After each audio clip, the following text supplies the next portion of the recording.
থোকায় থোকায় ঝুলছে আম, বাগান জুড়ে শেষ সময়ের পরিচর্যায় ব্যস্ত চাষিরা। প্রতিকূলতা কাটিয়ে এবার ভালো ফলনের আশা করছেন চাঁপাইনবাবগঞ্জের চাষিরা। এ মাসের শেষ দিকেই বাজারে আসতে পারে মৌসুমের আম। দেশের 1/3 আম উৎপাদন হলেও এই খাত ঘিরে গড়ে ওঠেনি বড় কোনো শিল্প। চাষিরা বলছেন, প্রতিবছর উৎপাদন খরচ ও শ্রমিকের মজুরি বাড়লেও মিলছে না ন্যায্য মূল্য। আমরা প্রতি বছর আম উৎপাদন করতেছি, কিন্তু আমের ন্যায্য কোনো মূল্য পাচ্ছি না, বিধায় আমাদের মধ্যে একটা হতাশা কাজ করতেছে। আম যদি একটু ফলন বেশি হয় তাহলে ক্যারেট নাই, গাড়ি নাই, আমের দাম নাই। আমার অনেক সময় আমরা আমই পারিনি গাছে, আম থেকে গেছে গাছে। আড়তদারদের কাছে আমরা অনেকেই জিম্মি হয়ে যাই। আড়তদারের কাছে জিম্মি হওয়ার কারণে প্রান্তিক পর্যায়ে যে কৃষকরা ন্যায্য মূল্য পাচ্ছে না। অন্যদিকে সংরক্ষণ ও প্রক্রিয়াজাত সুবিধার অভাবে প্রতিবছর নষ্ট হচ্ছে হাজার হাজার টন আম। বিশেষজ্ঞরা বলছেন, আধুনিক সংরক্ষণ ব্যবস্থা, সহজ ঋণ ও রপ্তানি সুবিধা বাড়ানো গেলে বদলে যেতে পারে পুরো খাত। আমাদের এই জেলার বাজার আপনারা জানেন 8 থেকে 10,000 কোটি টাকা প্রতি বছরে আমের ব্যবসাটা হয়, সবকিছু মিলে, ব্যাকওয়ার্ড ফরওয়ার্ড লিঙ্কেজ সবকিছু মিলে।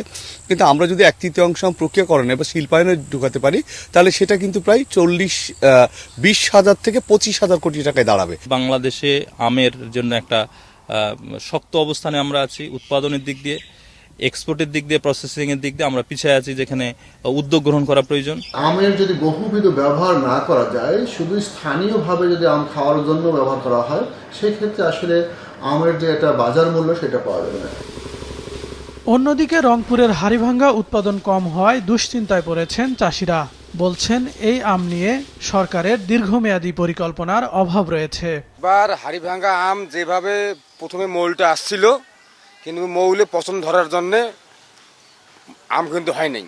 তারপরেও যে আমটা হয়েছিল, এই বৃষ্টি, এই ঝড়ঝাপটা আম বড় বড় হয়েছিল, আম বিষয় থেকে আমি পড়ে গেছি। 4 ভাগে 1 ভাগ পড়ে গেছে, আর 3 ভাগের মধ্যে আবার পরে যেটা কাল ঝড় হইলো, একটা পরে পানি হইলো, শিল পড়লো।